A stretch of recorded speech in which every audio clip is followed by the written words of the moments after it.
धीरे धीरे धीरे धीरे। You get lost, पुलिस आएगी ना तो उसके साथ तेरे को भी करवाऊंगी। दोस्तों, आप कितने ही परफेक्ट और स्मार्ट ड्राइवर हो, लेकिन शहर में आपके बहुत सारे ऐसे अनाड़ी ड्राइवर्स घूम रहे हैं जो आपसे टकरा सकते हैं, यानी दुर्घटना कर सकते हैं आपके साथ। अब उस कंडीशन में आपको क्या करना चाहिए? अगर मान लीजिए आपकी गाड़ी से एक्सीडेंट हो गया, हम एग्जाम्पल ले रहे हैं यहाँ पर एक बाइकर का और एक आंटी का जिनकी कार थी। हाईवे का ये मैटर है, प्रैक्टिकल सिचुएशन को डील मैं आपको इसलिए बता रहा हूँ, इससे समझने में अच्छा आता है।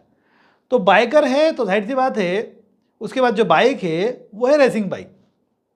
अब उसकी बाइक को देखते नज़र में आता है कि बंदा बहुत तेज चलाता होगा, जबकि वो चला नहीं रहा हो तब भी यही सोचेगा आदमी यार तेज़ी चलाएगा, ये बाइक एसी वाली है, खतरनाक वाली है, मतलब स्पीड वाली है सब। और उधर ये बंदा चला रहा है हाईवे पे, तो हाईवे पे तो भाई साहब गाड़ी तेज़ी चलती है। दोनों चीज़ें। तीसरी चीज़ आंटी की तरफ से कि जो हाईवे है यहाँ पर एक कट है, उस कट को क्रॉस करना चाह रही हैं आंटी। अब दोस्तों, जब भी कोई व्यक्ति सीधा रोड पे गुजर रहा है तो वो तो सीधे देख के चलेगा, लेकिन जब कोई किसी गली में से, किसी कट में से वो बाहर निकल रहा है तो उसकी जिम्मेदारी है कि वो देखे आजू बाजू, उसके बाद वो उस कट से आगे जाएगा। वैसे आम तौर पर बड़ी सिटीज़ में तो ऐसे कट्स के ऊपर लाइट्स लगी होती हैं, ट्रैफिक लाइट्स, जिनको फॉलो करके हमें पार करना होता है। लेकिन बहुत सी जगह ऐसी होती हैं, हाईवे पे कट्स होते हैं जहाँ पे ऐसी लाइट्स नहीं लगी होती, और ऐसी बहुत सारी जगह आपको देखने को मिल जाएंगी। तो कुल मिलाकर के जो बंदा गली से, कट से दूसरी ओर जाना चाह रहा है तो उसकी जिम्मेदारी ज़्यादा है कि वो देखे कि कुछ आ तो नहीं रहा आजू बाजू से। दोनों साइड देखना चाहिए उसको। भाई अपनी सतर्कता का ध्यान तो हमें रखना है। तो क्या होता है, ये आ रहा है हाईवे से, मैडम कर रही है क्रॉस, एक गाड़ी का इसी बीच गुजरना हो जाता है। मैडम जब क्रॉस करना चाह रही है उसी दौरान एक गाड़ी निकलती है। अब उस गाड़ी के चक्कर में मैडम को बाइक नहीं दिखती है, तो मैडम क्रॉस करना चाहती है और वो हो जाता है इनकी टकराहट।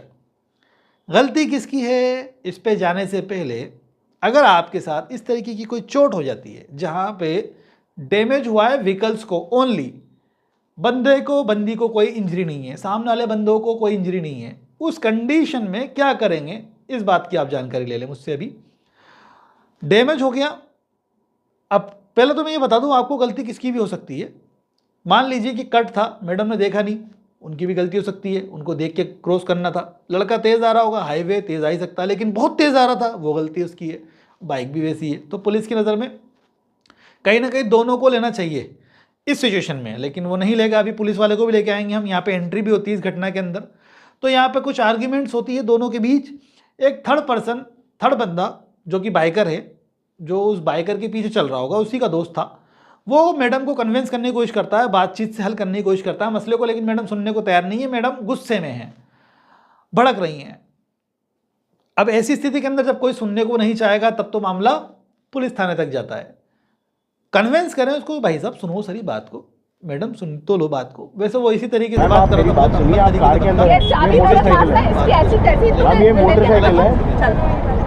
बहरहाल ये है कि मैडम ने पुलिस को फ़ोन करके बुला लिया मौके पे।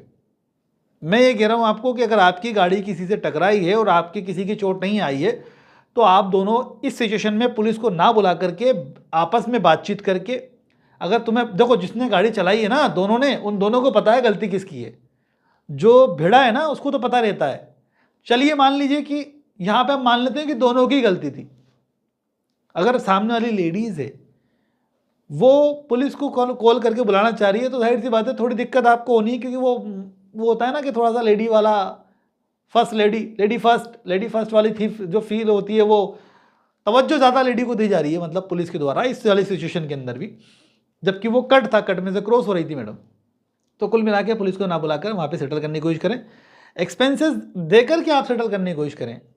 चलो मान ली डैमेज हो गई सामने वाली गाड़ी, थोड़ा बहुत आप एक्सपेंसेस दे दें, थोड़ा वो खुद लगा लेगा, अपनी भी तो नुकसान हुआ है। कन्विंस करें, नेगोशिएट करें, जैसे भी करना चाहते हैं मसले को डील कर लें बिना पुलिस की। आप इस मसले को ऐसे डील कर सकते हैं जहाँ पे मैडम ने तो पुलिस को बुला लिया, अब पुलिस की एंट्री करते हैं हम। जहाँ मसले को हल नहीं होता वहाँ पुलिस आएगी। पुलिस आ गई, अब दोस्तों पुलिस आ गई तो पुलिस क्या करेगी? पुलिस दोनों को थाने पे ले जाएगी। वो कहेगी आप तो शिकायत दो और आपकी गाड़ी को सीज कर रहे हैं हम, और आपने जो गाड़ी तेज चलाई है आपको एक तरीके से कस्टडी में, डिटेंशन में भी ले रहे हैं हम। तो डिटेंशन में ले तो लेंगे, वो गिरफ्तारी नहीं करेंगे क्योंकि नॉन कॉग्निजेबल ऑफेंस, गिरफ्तारी नहीं होती है। सॉरी, कॉग्निजेबल तो ऑफेंस है लेकिन जमानती अपराध है, तो गिरफ्तारी नहीं होगी। क्या ऑफेंस बनता है ये भी बता ही देता हूँ मैं आपको। जब गाड़ी टकराई तो 279, अगर उसने रेश एंड नेग्लिजेंसी से गाड़ी चलाई, रेश एंड नेग्लिजेंसी से गाड़ी चला रहा था वो, इसके अलावा उसने खतरनाक तरीके से गाड़ी चलाई जिससे किसी की जीवन को संकट उत्पन्न हो सकता था, 336 आईपीसी। तो 279 और 337 आईपीसी का ये ऑफेंस बन जाएगा। 6 महीने की सजा, 3 महीने की सजा।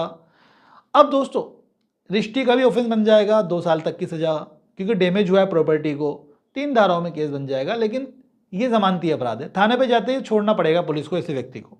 अगर बाइकर को लेके चले जाते तब भी छोड़ना पड़ता, लेकिन इसकी गाड़ी को सीज कर लेती पुलिस, फिर गाड़ी कोर्ट से छूटेगी। तो इसलिए मैं कह रहा हूँ टाइम बचाओ, पैसा बचाओ, बात करके मसले हल करो, कोर्ट कचहरी के चक्कर भी नहीं काटने पड़ेंगे। एक तो ये सोल्यूशन हो गया। दूसरा, जहाँ पुलिस की एंट्री हो गई, मैंने कहा कि सबसे पहले थाने ले जाने की बात करती है। मैडम ने कहा कि साहब मैं कंप्लेंट कराने को तैयार नहीं हूँ, मैं कंप्लेंट नहीं करा सकती, नहीं कराऊंगी, नहीं जा रही हूँ थाने पे।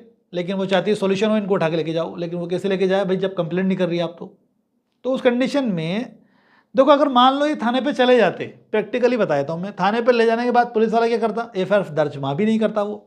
फिर भी वो क्या करता, जो ये दोनों मैंने आपको स्टार्टिंग में बताई, कॉम्प्रोमाइज़ कराएगा वो दिलाएगा एक्सपेंसेस, खर्चा दिला देगा वो नुकसानी का, कि साहब खर्चे दे दो, इतना नुकसान हुआ है उतना खर्चे दे दो, खत्म करो मामले को। पुलिस का जहाँ इन्वॉल्वमेंट आ गया वहाँ आपका भी खर्चा लग जाएगा एक्स्ट्रा। तो पुलिस को क्यों बुलाना भाई? क्योंकि इस बंदे ने लास्ट में बाइकर ने लिखा कि 2000 रुपये दिए हैं पुलिस वाले को बिना किसी कारण के। भाई साहब किस बात के 2000 रुपये ले गया? ड्यूटी है तेरी को तो आना पड़ेगा, तेरे को तो ले जाना पड़ेगा, it is your work.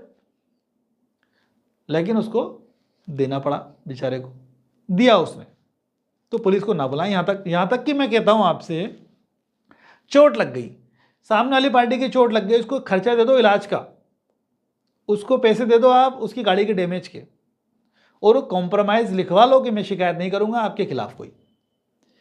Sort out.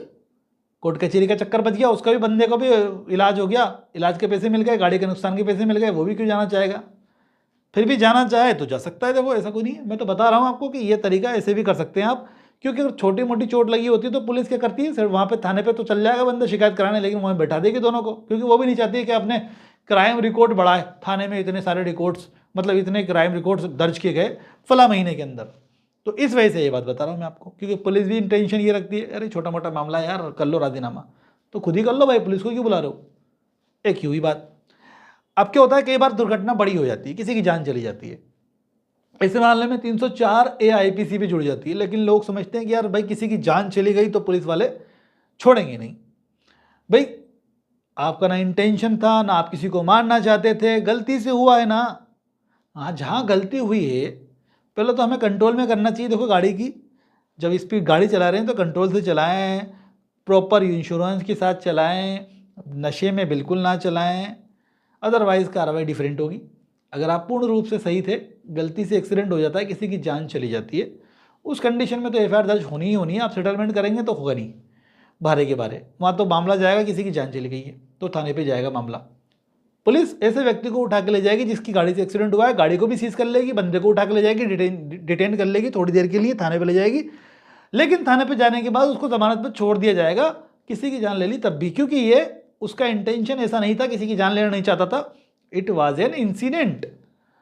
तो ये क्या है, बेलेबल ऑफेंस है, जमानती अपराध है। कॉग्निजेबल तो है लेकिन जमानती है, इसलिए थाने पे ऐसे व्यक्ति की जमानत हो जाती है।